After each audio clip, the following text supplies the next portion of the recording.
Hey guys, this is Eric Weingartner with Weingartner Racing. You're probably gonna hear me repeat that again because I'm crappy at editing.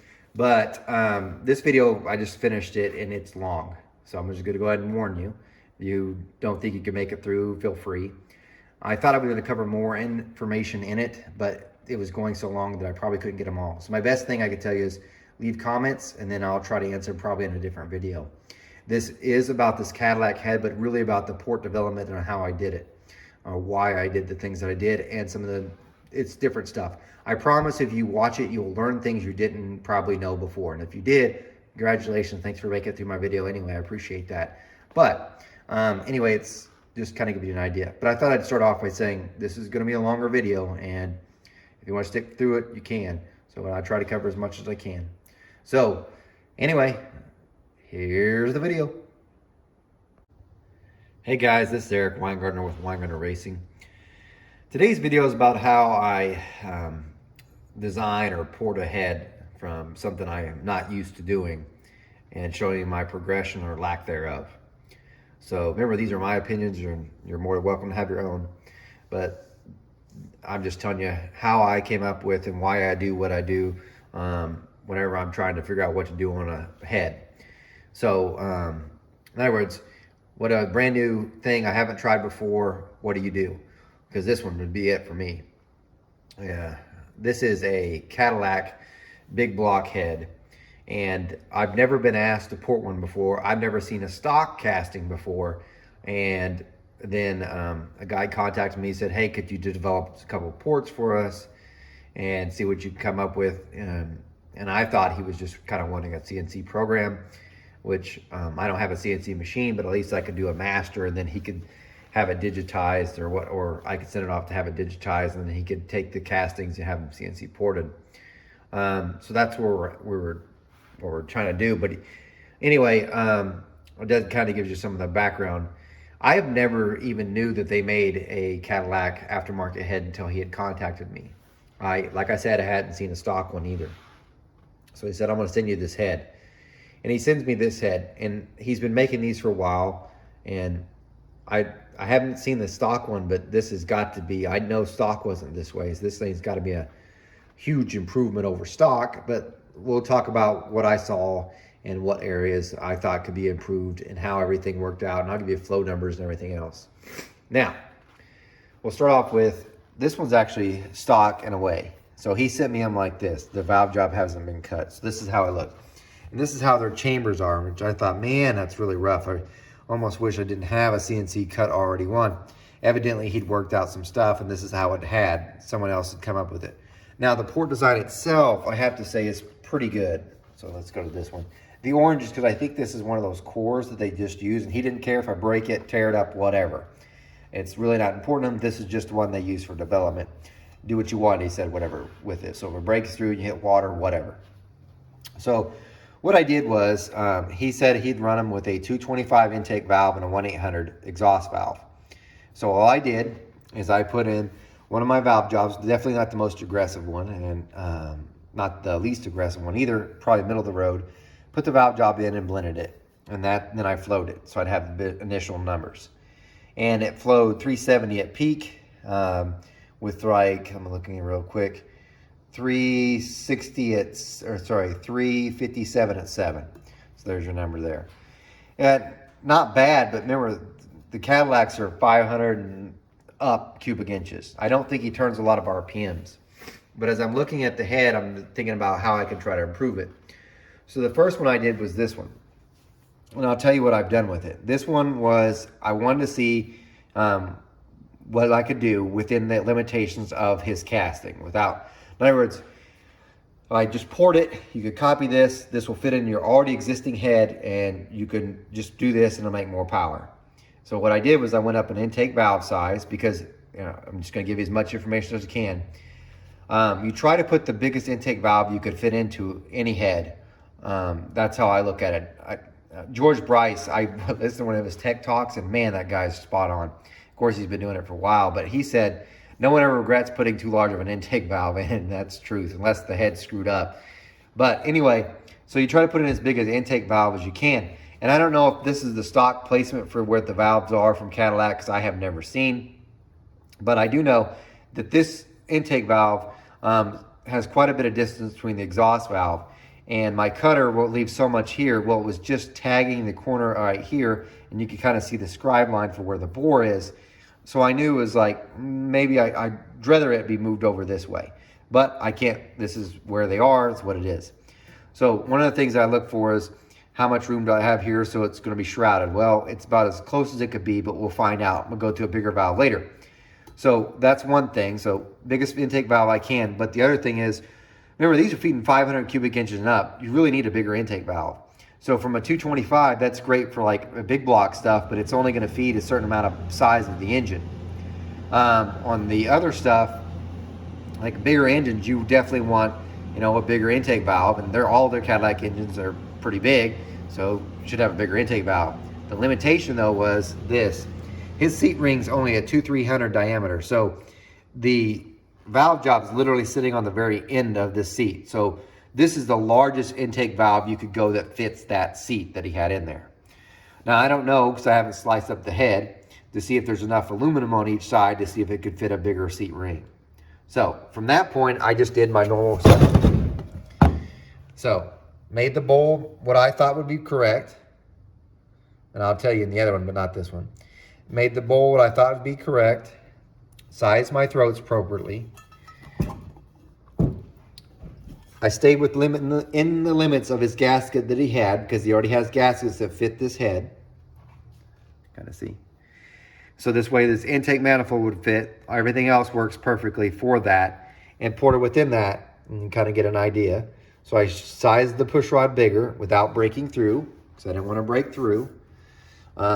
Made it big as I could for what he has there.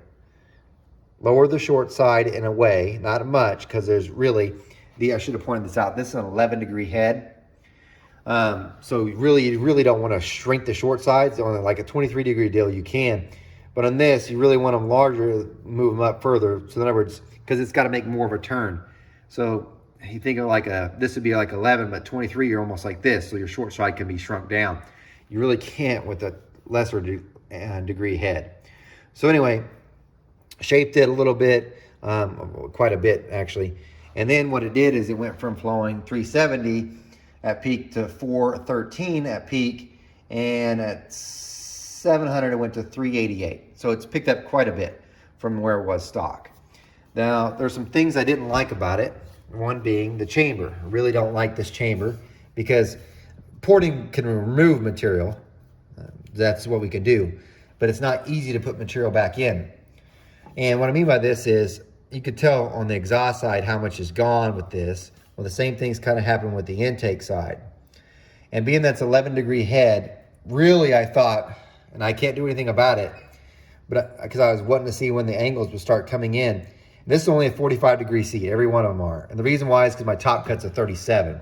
If I'd use my 50-degree cutter, the top cut won't come in because of the way the chamber's already removed so much. If it hadn't, I really would like to see the head without this chamber done. And see an as-cast chamber to see if maybe there's enough material. Because then maybe what I probably would have done is, people don't talk about this as much, the height of the valve job, like how far this way are you sending it, or how far up is it? Because on an 11-degree head, really I can move this, I would prefer if the seat was sitting maybe here. And then my top cut would be that.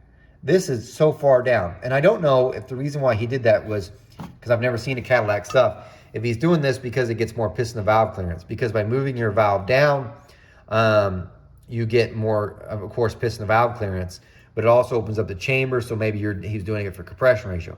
I'm not entirely sure why the seat is what it is, but I know I can't get my angles in without dropping the valve job in because of the chamber, which maybe that was on purpose. So that's one thing I didn't like. I wish it was higher. And because of that, I was stuck with a 45-degree valve job, which it's not the end of the world. So there's one thing. But then he said, you know what? Could you just go all out? Do as much you can and see what happens. And so I did.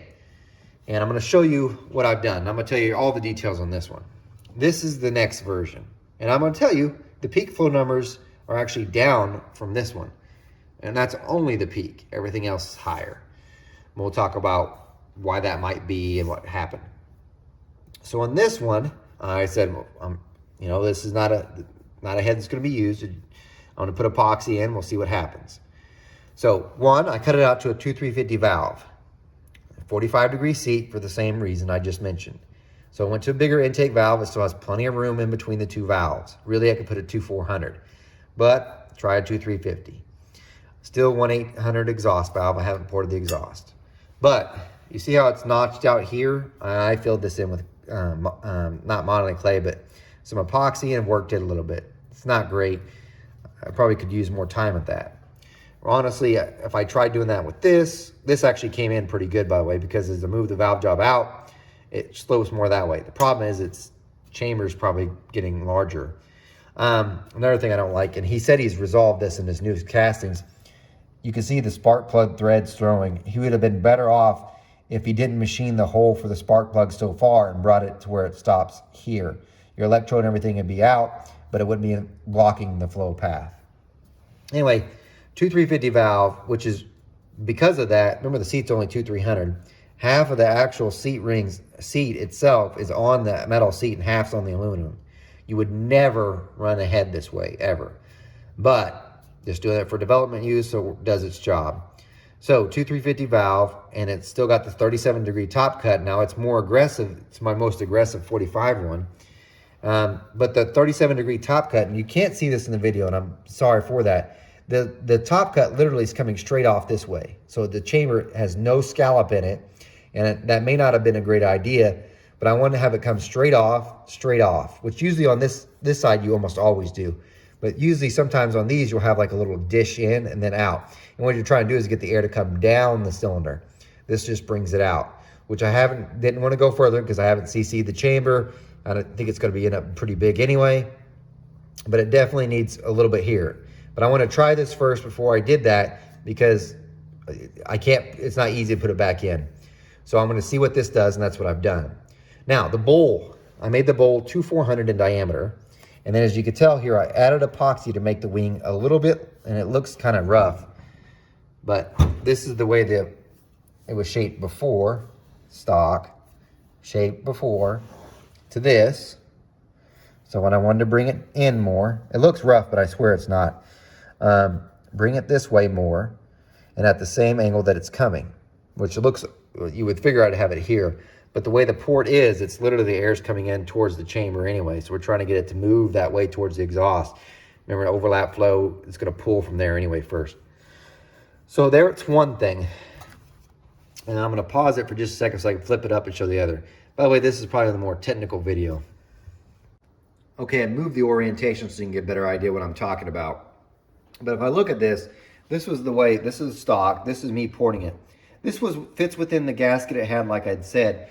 And I know it didn't have enough area to feed the larger cubic inches. I knew that, but I also knew it because he sent in a manifold, that it would fit the manifold and everything work out great. Because as head porters, we like to be like, screw it, go all out. You deal with the rest. You deal with whatever. I'm going to do the best I can, and you figure out a way to get it to fit up, and figure out a way to get an intake to fit. You could be that guy. Several head porters are that way and left with this next person trying to figure out what to do. But this one I knew, like, he can use all the stuff, ideally. So great. And then this one's totally different. This one may fit his intake, and it'd be really tough because what I did was I raised up the roof here, and I'm going to talk about this. I raised up the roof because I wanted to get a better angle entry in here because I said this was an 11-degree head. So preferably I would have had the intake raised up a bit more. This is just Bondo, and it's not even a good job. I wasn't for sure if it would break through, so I just put Bondo up here. So that's the way it is. 'Cause I actually thought, well, shoot, you could just have aluminum all the way through here. But I wanted to raise up just a little bit within its casting. If I broke through, at least this would kind of do it. This gives me, by the way, an area at the pushrod pinch of 3.73. So it's a much bigger area. This should work better for at least some of the engines who might be doing like a 565 going 7,000 RPM. This is about where it could be. However, the floor got dropped down a little bit, but I really raised the roof. Now, here's the thing. It sounds like I raised the roof throughout the entire port all the way down, but no. The roof only got raised from about here to here. At this point, it starts sloping down. because there's no reason to keep your port going straight and then making a 90s, because the air is actually, if you look at the air in the port, it curves down. It turns right down towards the valve. So because of that, we're gonna have a high here, and then right before where the apex of the short side is, we're gonna have it drop down. You can only do that if you've got enough area at the short side, by the way. So like on a small block Chevy head or some of those, we keep the floor or the roof usually comes straight because it's getting narrow there anyway. So we need the area. I mean, ideally, we wouldn't raise the roof, we'd lower the floor, but sometimes you just can't get enough area. In this case, I've got enough area, so I'm gonna have it curve down. So it's high at the pinch where it needs the area, and the port itself is gonna slope down like this. So it's following its way down towards the valve. Different valve angles usually have that. So like 11 degree, like this one, that's how it wants to go. 23, you'd be like this. So it's a different case. But point being is, the roof's raised, but only about maybe this much. And then as this point, it starts to slope down towards the short side. Give me enough area over the short side. You can tell there's quite a bit. However, I also moved the wall over. So this is the, where the push rod's most likely to make the, to have a problem. So I moved it over anyway. I moved it about 70 thousandths. So I pushed it over. And because of that, which I don't know if you can see, that right there, that's epoxy where it broke through on the push rod hole. Now this is kind of covering up, this Bondo is, but I used a darker one. It's like quick steel I just had here for that, to show that. Let me flip it up. See how I blocked the whole spot in case I broke through. But I think he still can get away with this because it's on the back side of where the slot is. In other words, it's back here. So I think he's gonna be okay. If you just add a little bit of material back there. But anyway, this one ended up having 3.73 at the pinch, and it's much more open, and then it is what it is. And so I floated, which I need to talk about that real quick too, because this is something people don't talk about, but I think I should mention it. So hold on. Okay, this is how a flow bench works, the basics of it. You've already known how it sucks in. But this is the part that a lot of people don't really mention. This. A lot of people only assume that the flow bench would include this. It doesn't. Let me explain what this actually is. First you have, this comes from Brzezinski's. Brzezinski is very proud of every product that they make. Very proud. This is the flow stand. This is all it would be. If you think that you buy a flow bench, I'm gonna let you in for those who try to get into business. The flow bench literally comes to just a flow bench. You will be unable to flow any head if you just buy a flow bench. Even though they're like, well, I think people are flowing heads on it since it's a flow bench. Maybe we should include an adapter so they can flow heads. No, that's funny. No. So instead, what a lot of people have done is Brzezinski makes this. They're probably the most common one. Make something that helps you flow heads.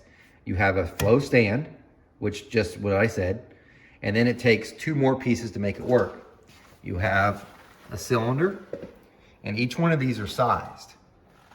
And I'm gonna go ahead and tell you, the stand cost back when I bought it, $569. They're probably like $700 or $650 now. Then you've got the cylinder. Now the cylinders are size. So like this is a 4310. I've got a 4625, a 4030, a 4155. I've also got one for a mod, which I can't remember what it is. Each bore costs $110. Now a Cadillac's actually, what he said was like a 4320. I don't have that. 4310 is the closest I got. That's $110. I think they're like probably $150 now. This is the part that makes it more difficult because it's saying like, why are you telling us this? This top piece, which is called the slider plate, this bolts onto the stand and centers over the cylinder. This locates your head in the exact spot it should be on an actual engine. Some people use acrylic ones and kind of line it up with the gasket and get it as close as you can. Some people can get them closer than others. I think that's the reason why a lot of flow benches read so different, because they're using these acrylic ones and they're just drilling the holes and trying to get it close because it's cheaper. They make an acrylic one, I think it's like $200, and you just drill your own holes and hopefully you have it in the right spot. This is exactly in the right spot. So I can assure you that this will be where it needs to be. The only problem is this plate wasn't cheap. Brzezinski, who makes this, does not make a CAD plate. So I called Neil Parks. And they do a lot of work. They're in Wichita, Kansas, really known in race world. And super great guy, was nice to work with. And the customer that sent me the Cadillac head had the prints for the actual head blocks thing, surface here. So where to put the dowels, where the head bolt holes are, all of it, and how it locates between the cylinder, how these relate to this, and both up, down, everything. It sent me, and so I paid, had one made. Neil Parks really wasn't that bad. I think I spent $400 on this. Every other one, I'm just going to show you. These are unanodized. If I was getting them anodized, they would cost even more. Each one of these is almost $400. That right there is 3. Then you've got another one, 300. That one, by the way, is a small block Chevy, which will also do LSs. That's a Ford one. This is the 4030, because each bore takes a different slider plate. Not just a different slider, or not just a different cylinder, a different slider plate. So you can see how it starts adding up. So each one of those is $400. Another $400. You get what I'm saying? You'll have $5 grand in sliders just to put flow ahead. So several people are like, hey, can you do me a BMW head? The flow bench can flow it, absolutely. I don't have the bore or the plate to mount the head. Now they'll make it up for me, but just to do a brand new head, it runs, like I said, bore's gonna be 150, at least 500 for the slider plate, $600. So that's the reason why I don't take on some of the other weird stuff, because $600, what are you gonna charge for a port job? 1,000? Okay, so I made 400. And then I'll never use that again. I have a mod one, which I loaned out to someone, that I've used exactly one time. So, no. Anyway, I thought I'd show you that before I get to the numbers. But we always cover up my flow bench so bugs and stuff don't get in it. Anyway, let's go to the numbers and we'll talk about them and what other stuff comes up with it. Okay guys, let's look at the numbers here. Now, these are the numbers from the head. So I know this is gonna sound a little weird, but cylinder 2 is actually the stock one. So this is after the valve job and everything. And you know the ones I care most about. And by the way, we're gonna know the exhaust for right now, for today's video anyway. The numbers I really care about are 4, 6, and 1. So 400 number is 262. That'd be great for a small block head, not so good for a big block head. 600, 340, not good. 371, that peak number is not bad for a big block head, but it's still kind of low considering the cubic inches that it's gonna feed. So not that great. Now, let's go on to this one. This one's actually the ported one that fits within the casting, okay? This one, if I look at the numbers, 400 is 278. Quite a big jump from stock. And then the 600 number is 355 versus 340. So almost 15 CFM gain. And then the peak went to 413. Huge gain from stock. Huge gain. So that one's pretty good. But if you notice something, it's got a dip. It goes 388, we'll call it, to 380. Then back up to 388 and keeps climbing. It's got a dip right there at 800, which is like, let's look at this one because we're gonna come back to this, but I want you to think about it. By the way, look at the stock one, 357, 355. It also has a dip. We'll talk about that soon. All right, now for this one. This is the raised runner one, and it's gonna have to have aluminum added to make it work, but here's what it is. So the 400 number jumps up to respectable for big block of 287. Good jump there. The 600 number is now 374. That's better than the stock one float at peak. Good. Getting into some big block numbers. But then if you notice that peak number here, 402. That one did 413. Why is this one worse? It should be better. It's a bigger port, bigger valve, everything else. Well, I want to talk about what I think is going on. But also look at this. It also has a dip. 403, 393, lost 10 CFM. This one did not. I mean, it lost about the same. This one only lost 2. Why is this happening? Well, there's a lot to make me think about it. And to try to answer that question, I use this. These are called flow balls. And they come in different sizes. Okay? What you do with them is when they're on the flow bench, you will take your port and you'll put the ball in there and you'll watch the CFM number. You're going to see if it goes up or down. Now, sometimes, by the way, it can lead you astray because sometimes it will go up. Like, for instance, I have started probing it, starting here, and I started going back and forth to seeing what was happening with the port. And here, right here when I put it, it gained CFM. How much? 3. I know. Now, that might be telling me, hey, you need to fill in this area, maybe give it more corner radius, or it could be telling me the airspeed's too fast through here.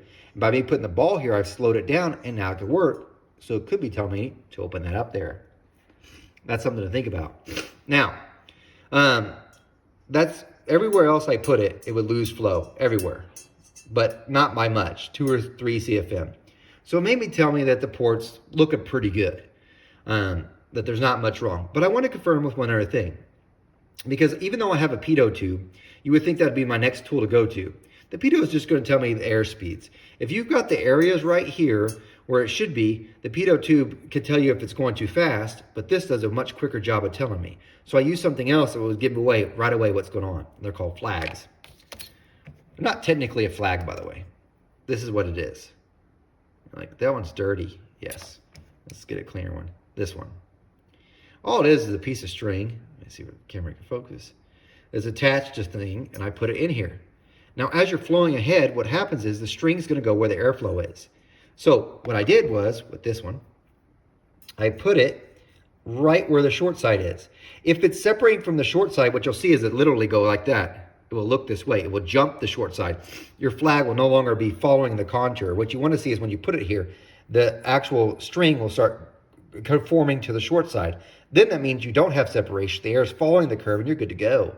However, if you see it straight like this, it's jumping the short side, and that's why your air is backing up. It wasn't doing that. And I actually took it all the way around. So I took it from here, down here, here, and up and over just to see if it was following. And it was. So what's that tell me? Well, it tells me the port's probably pretty good. Or at least it's good for what it is. That the backing up is probably not that cause. So what could it be? Well, let's look. Okay, now if we look at the way that the valve is right here, this is 800 valve lift. And here, I think, is the problem. The spark plug. If we look, this is my finger. This right here is as close as I can get to where it is. That right there, I can't even get my finger in. It's most restrictive here. So I think what's happening is, and I'm fairly certain on this one, is what's happening is at 800 valve lift, the air is now hitting the spark plug and becomes a restriction, because before that, it's here and it can go around it. But as you move out, you hit that spot. And then as you get further out, now I've got more area around it. And that's what's causing the dip. Because the port's stable. It wasn't loud. The flags followed the short side, so it wasn't breaking up over it. When I put the flow balls in, that lose only 2 CFM anywhere, or gain 2 of CFM anywhere, it's pretty well good for the size it is. This is what's causing that dip.